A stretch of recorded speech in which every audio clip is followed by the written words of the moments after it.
256 jours de voyage depuis la Terre et pour la première fois des hommes vont fouler le sol de la planète Mars.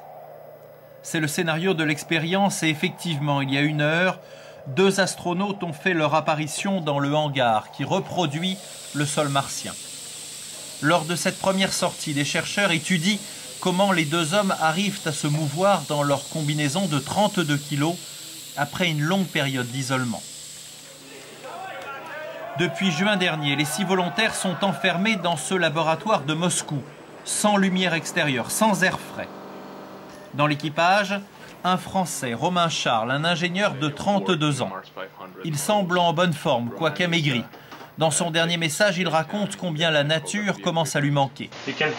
Ici, vous pouvez entendre le son des oiseaux, le souffle du vent, toutes ces belles choses que vous entendez quand vous vous baladez dans la nature. Je les ai virtuellement dans ce programme.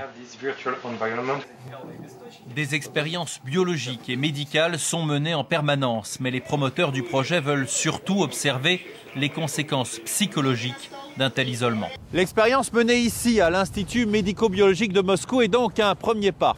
Mais un premier pas seulement. Faute de propulseurs efficaces, la conquête de Mars ne sera possible qu'en 2030 au mieux.